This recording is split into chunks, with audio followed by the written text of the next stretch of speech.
Hey everyone. So I wanted to make this video to talk about Bitcoin stage analysis. How you can use stage analysis to be able to tell where we are in the current market cycle.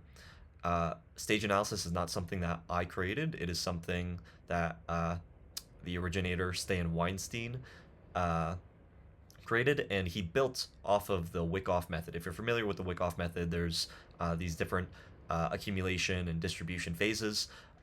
Weinstein, in his stage analysis, created something kind of similar, but it is different. And to me, it's simpler if you are looking to, you know, to me, it's a simpler way of understanding where we are in the market cycle, and um, I use it typically as more of like a macro understanding uh, to tell when I should be a little bit more risk on versus risk off, when I should be, trading and be more attentive to the trades within the cycle versus when I should be stepping back and saying, let me wait and see what's going to be happening.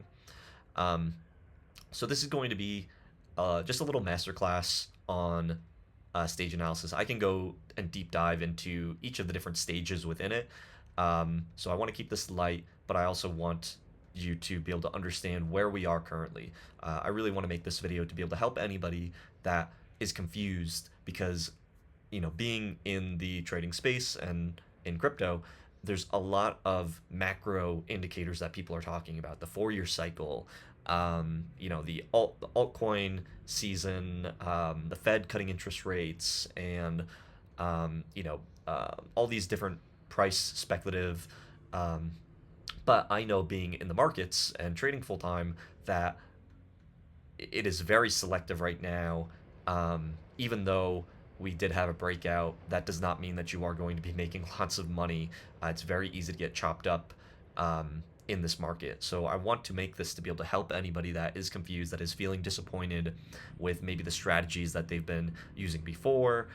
Things like, the ETH versus BTC pair, and or if you were just wanting to do a buy and hold strategy, if you were taking out loans to be able to buy into crypto right now and putting everything, total risk on, no stop losses because you believe that altcoin season is coming. I don't want to say that we're not in that altcoin season, but when we look at stage analysis and when we break it down and when we look at, where the trend is and how the different coins are performing, we'll be able to tell, like, hey, we should be optimistic, but also cautiously skeptical of where things are. Um, and stage analysis can also help to give another lens of exactly where we are when there's a lot of noise in the market right now. So let me start off by giving some of the basics of stage analysis. So stage analysis is broken down into 4 stages. If we go back to Bitcoin's origins. Now, I know Bitcoin does have a bit more price history before then. I'm using Coinbase, but if I use Bitstamp, there's actually a cycle 0 that I put in there. So I'm starting with cycle 1 because that's the one that most people are familiar with. This is the one that I first started trading crypto in, and I was not the type of trader that I was today. I bought and I held, and I was buying alts back here, and did pretty well. And then I also held them down to the bottom and then rode them back up, and I was playing that game. So but stage analysis is broken down into 4 stages. You have stage 1, which is your blue zone. This is called the accumulation phase. Accumulation is where people are slowly buying the asset, and this is typically where you would want to be purchasing if you are more of a long-term investor, because this is after there is a downtrend. This is after the downtrend, and when it's not going to keep going lower. It doesn't typically go from a stage 4, which is the down, to a stage 1 and then continue back down to a stage 4. Typically goes stage 4, then stage 1, then stage 2, then stage 3, and then stage 4. In Bitcoin's case, it went from stage 3 back to stage 2, which can happen. It's just not as common. But you'll typically see stage 2, then stage 3, then stage 4, then stage 1, and then you might get a stage. Then it'll go to stage 2, and then you'll typically get a stage 3, and then a stage 4, then a stage 1, and that's how the stage analysis works. So it is a simpler concept in terms of very clear stages, and then you have the different types of accumulation. You have the accumulation, the basing. You have your stage 2 breakout, and then or the advancing phase, and then you have the stage 3 topping phase, which is what we saw over here and over here, over here. And then you have your distribution phase, or this is, yeah, your distribution phase. And then you have your declining phase, where price is just declining down. So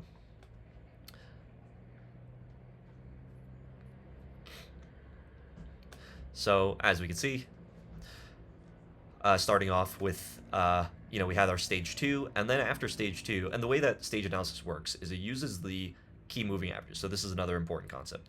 The moving averages that stage analysis revolves around is the 200-day, which is this white line, the 50-day, which is this red line, and the 20-day, which is the blue line. What are these moving averages? The 200-day is the long-term moving average. So this is the moving average that is very slow. It takes a while for this moving average to be able to move. You can see the 200-day here. It is moving very slowly in relation to the different, even where Bitcoin is in relation to the different stages. It moves very slow, and it takes big moves in order to make the 200-day move. And it takes a long time for it to be able to do that. So institutional investors and inside of stage analysis uses the 200-day as to be able to tell where is the general trend going. The 50-day is the medium-term moving average. So you can see that the 50-day is much quicker to be able to move along with the price action. So you can see 50-day will kind of come down, and it'll go underneath the 200-day, and then it comes up, and then it's above. So this is what's known as the medium-term moving average. Now the 20-day, which is this blue line here, the thick blue line, is the short-term moving average. Now, the short-term moving average is, like the name entails, it is the price action. It is how price is moving in the short term, and how the short term, the medium term, and the long term all interact with each other. As well as the volume. You can see the volume bars down here. This is how much activity is within. How much activity is happening within each of these weeks. I'm using the 1 week. You can also go down to the 4. Stage analysis works, best on the daily and the weekly.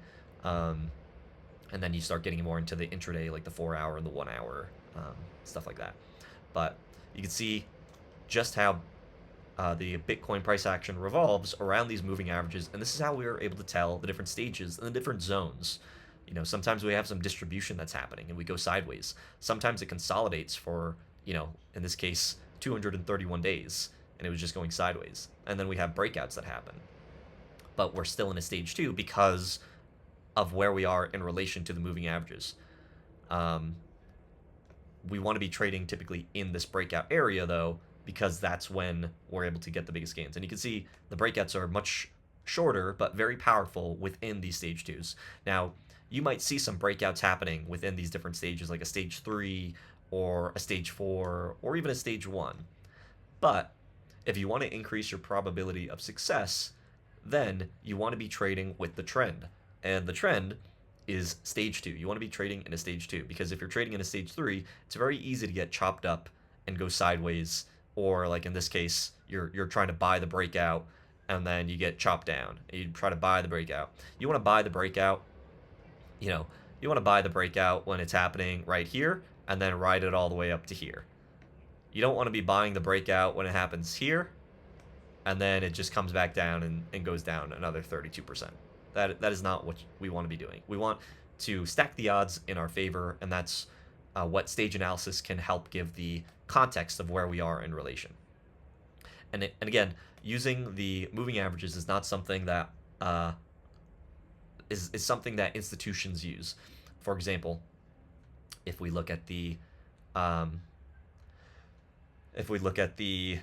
MMT, so you have the MMTW, MMFI, and MMTH. MMTH, it is using the 200-day. So this is the long term. So this shows you that there are 44% of stocks are above the 200-day. This is an indicator for traders to be able to tell what's, are we in a healthy market or in an unhealthy market. Now, the healthy range for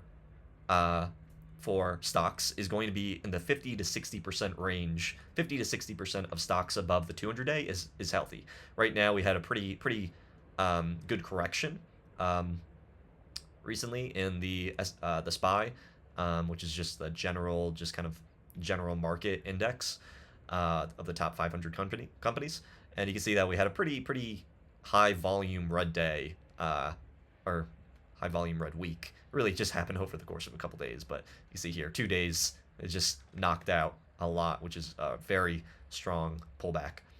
And we were in the 50% just a little while ago, and then you can see that it has not been looking good. We have been pulling back down.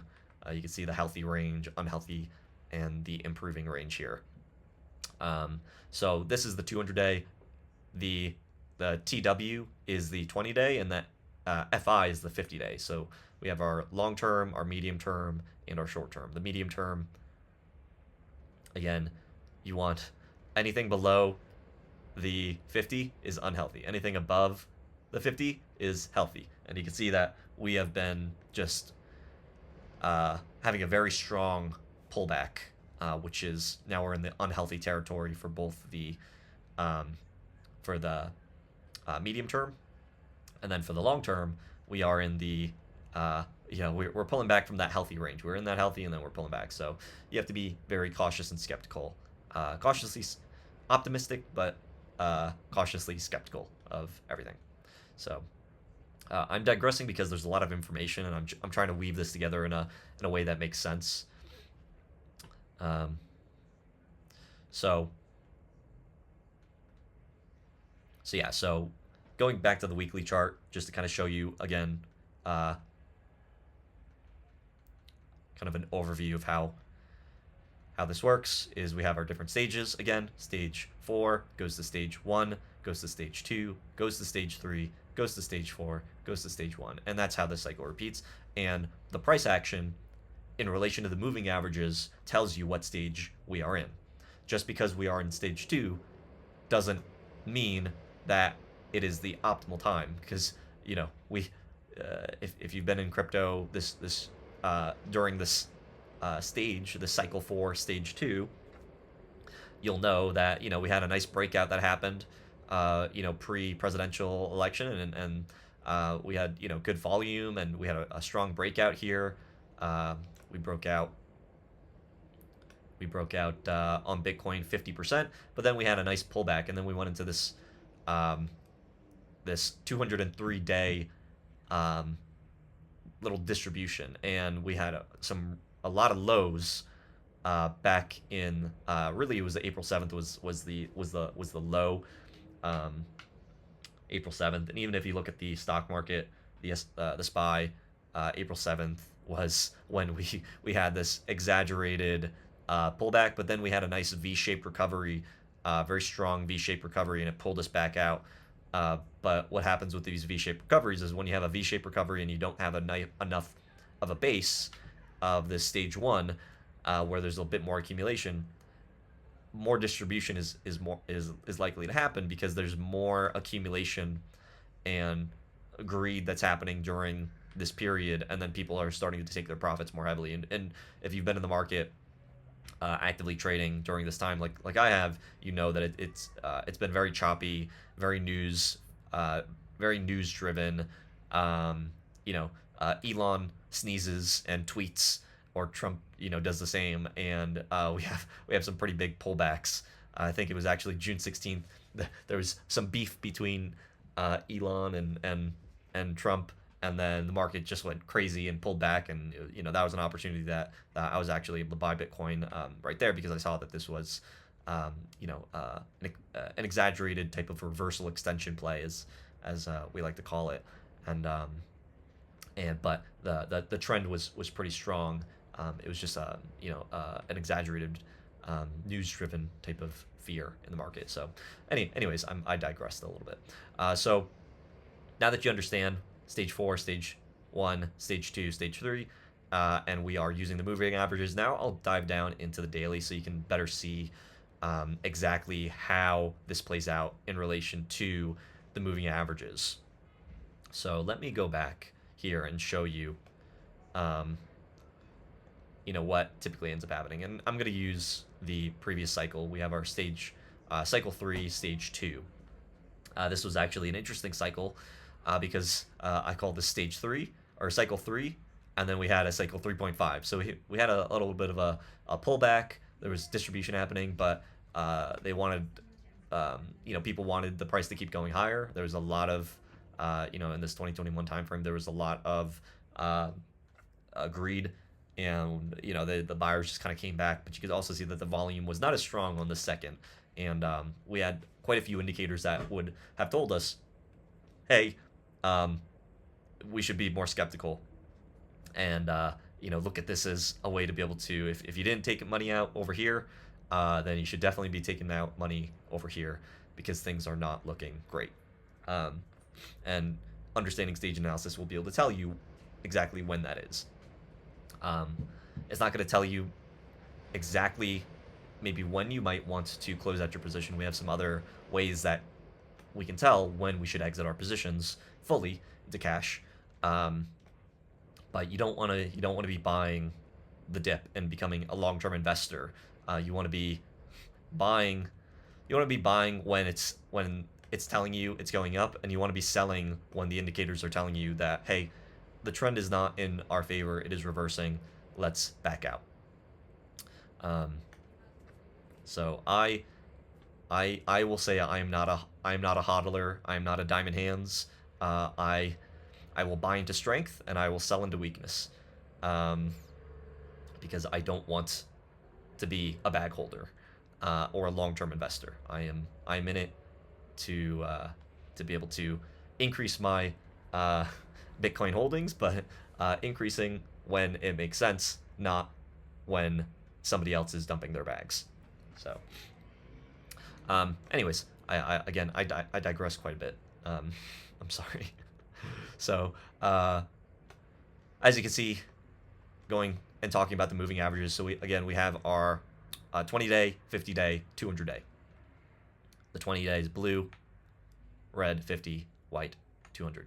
So how we can tell when there's a transition between the different stages is, like I said, based around the moving averages. So the indicator for us that there was a trend change is we're looking for volume and in relation to a moving average. So a high volume cut of the 20-day, like this, you can see high volume. And how do we know that it's high volume? Because when we're looking at the average over here, we can see the average is here. That is pretty high volume. That is not a good sign. If we're going higher, we should not be having such high volume pullback down to the bottom. Looking at the candle also, we can see the sentiment of the market. Buyers were dominant and they closed below the 20-day. That, to me, that is distribution. When it's above and respecting. Ooh, don't know what just happened there.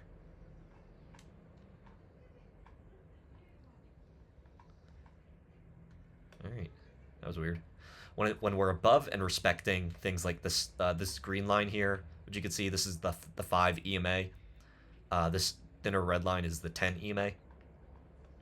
When we're respecting the 20-day, the 5, the 10, that's a good indicator that the trend is in our favor, and we can be buying during this time because we know that it is going to be going higher. We don't want to just buy wherever. Like we don't want to be buying up here. We want a very clean entry and put the stack the odds in our favor that it's going to do well. But we know that the trend is up. When we start getting this distribution that's happening, then we know, okay, something is changing. There's what's called a change of character that's happening. And this was the change of character that happened right over here. Was we had this high volume cut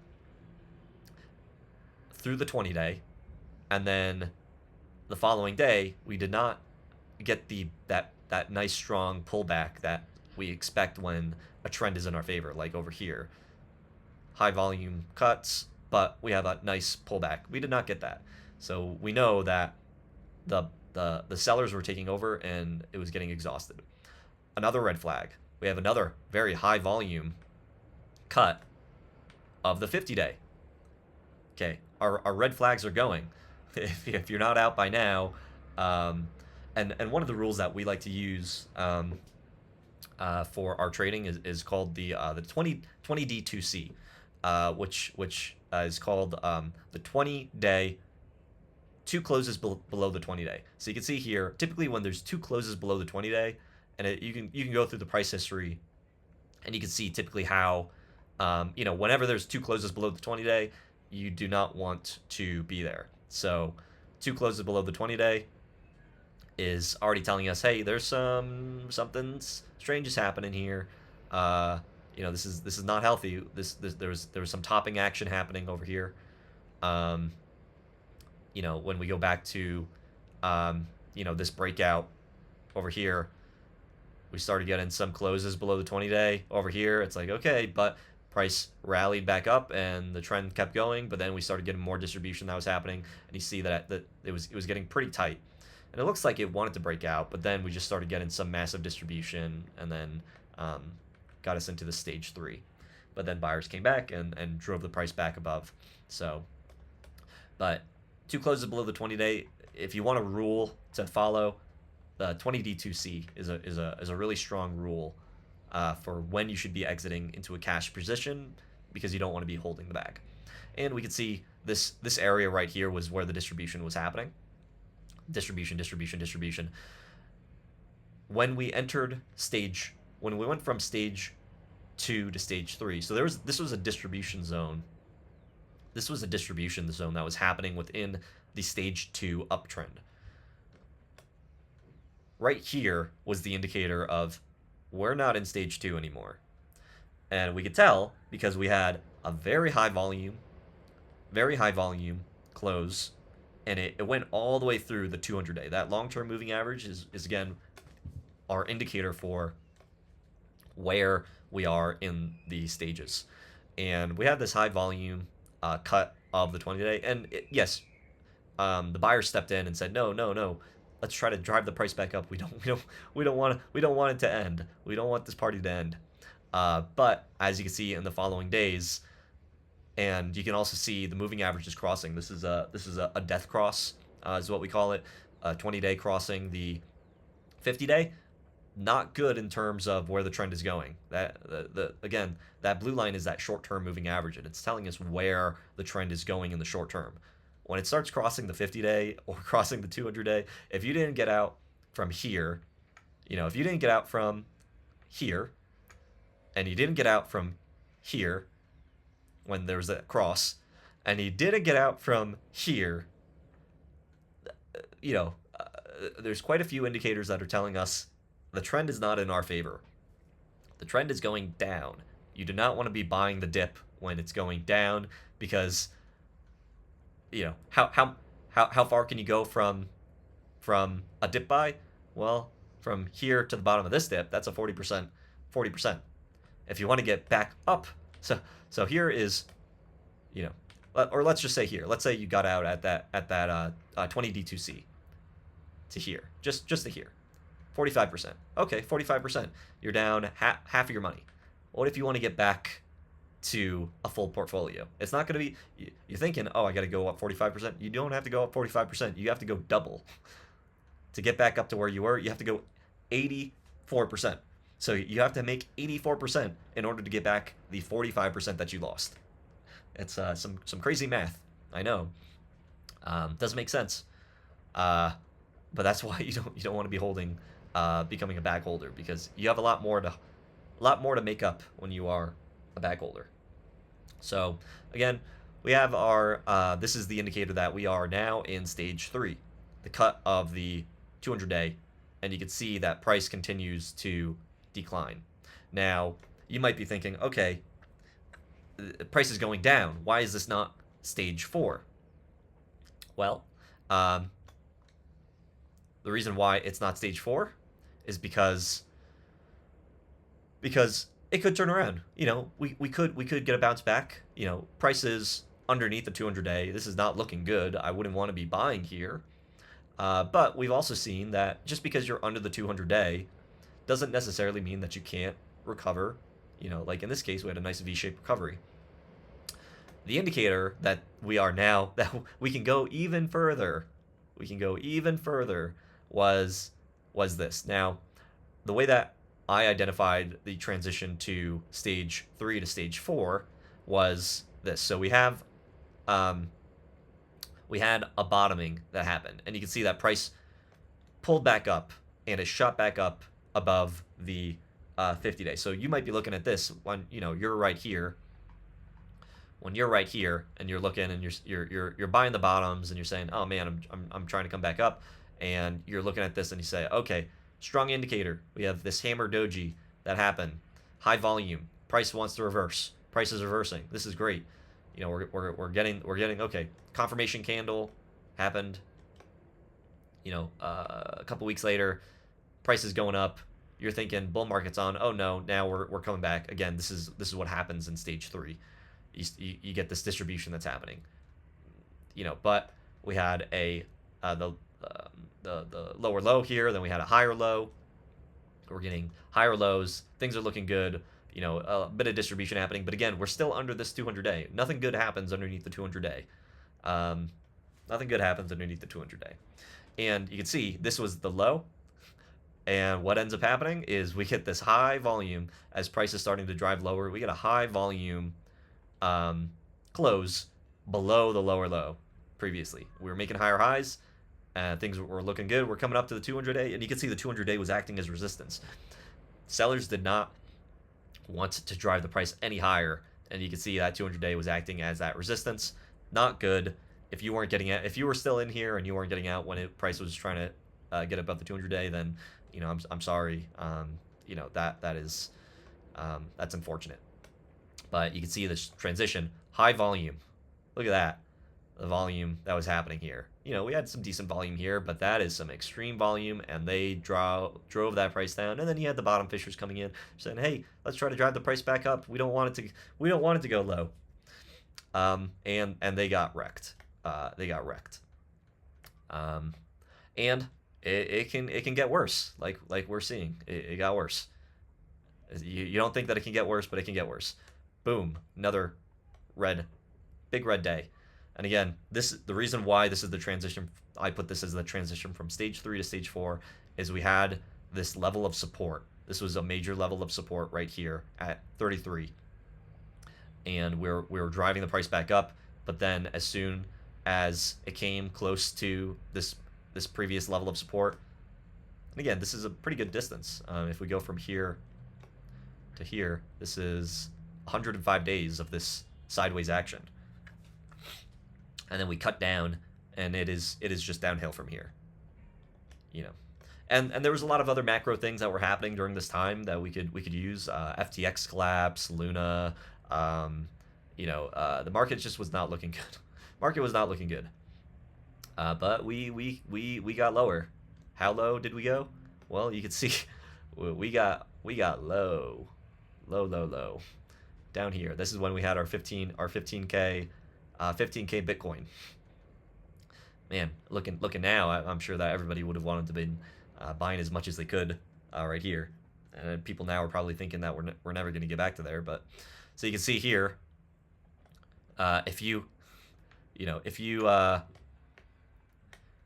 and I'm just going to go to the weekly just to make this a little bit easier to be able to measure.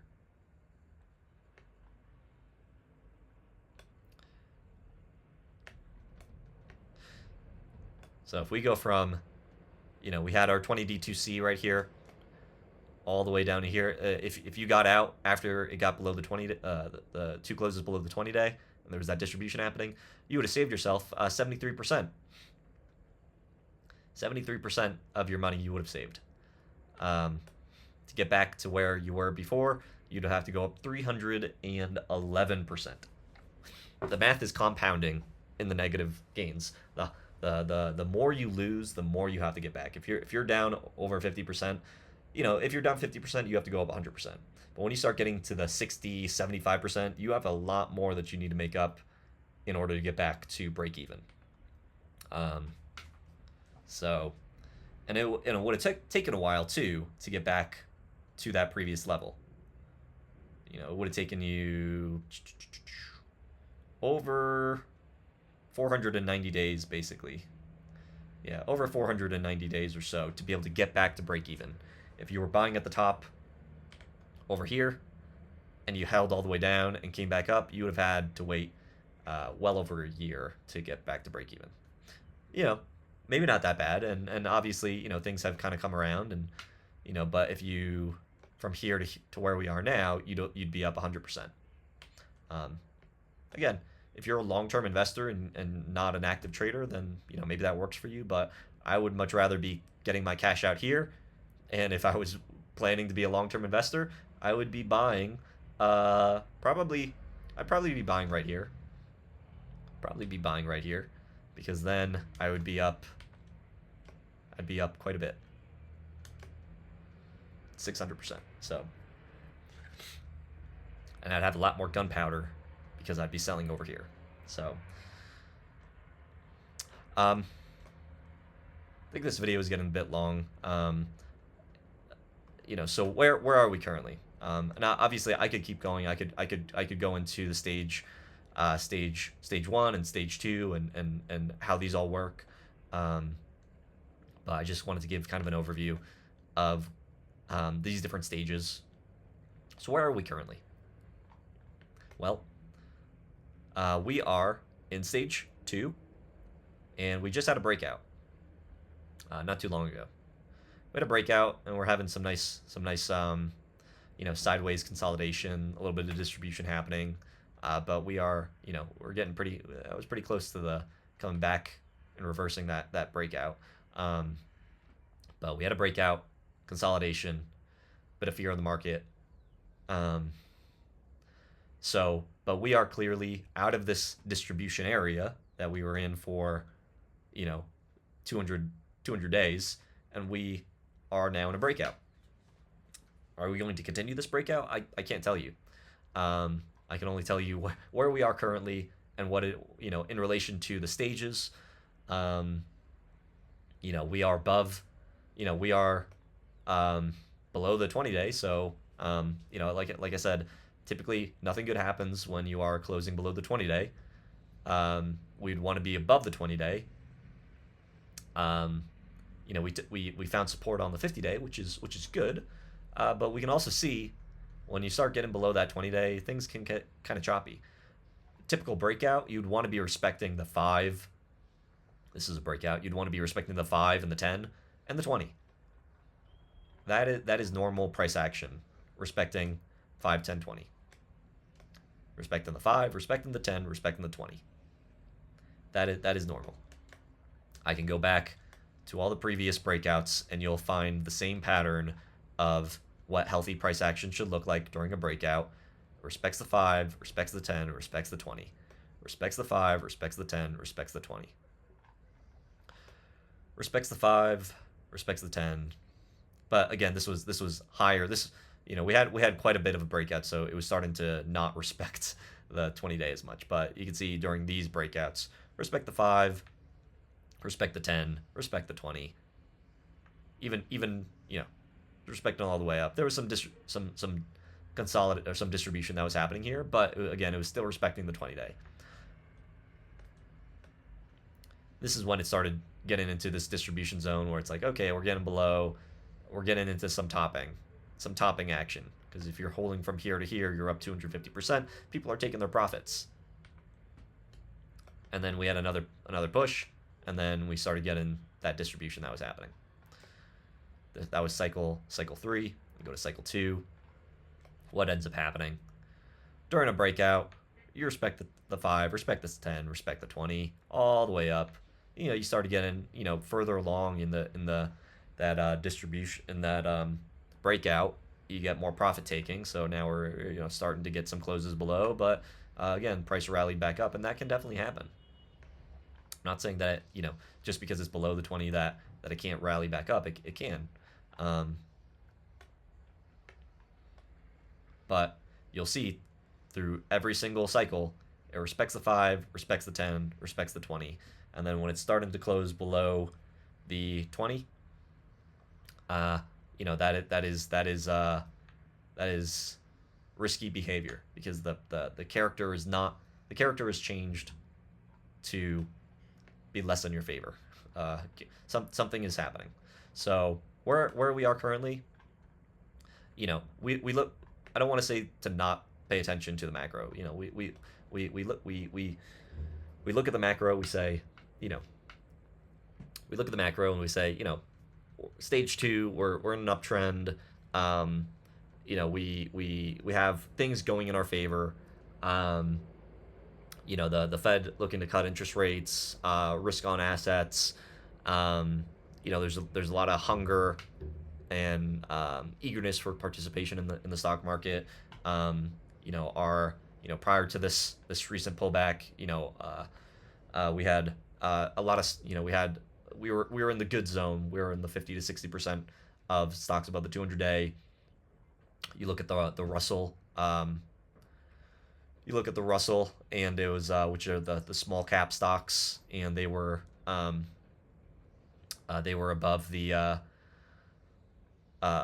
it was in a stage 2 as well, but you can see there's a recent pullback, so we started getting above the 200-day, and things were looking bright, which is, again, these are the small cap stocks. A lot of things in our favor, but we don't trade on macro. We trade on price action. Where are we currently? Because if we were trading off the macro only and saying everything that was happening, then we would have been buying Bitcoin back in the peak of 2021, because everything was obviously very bullish, and even on the way down, things were still bullish because people were dumping their bags, and the news is typically trying to be positive when things are just kind of having a correction, and then the smart money is getting out, and the dumb money, so to speak, is stepping in to become the long-term holders, and to keep the Bitcoin cost basis as high as possible until you start getting some serious fear that happens in stage 4. So a lot to unpack there. I can talk about a bunch of different things. I just wanted to get something out, just for the sake of it, because I think that it would be helpful for people that are maybe confused as to where we are. So yeah, that's about it.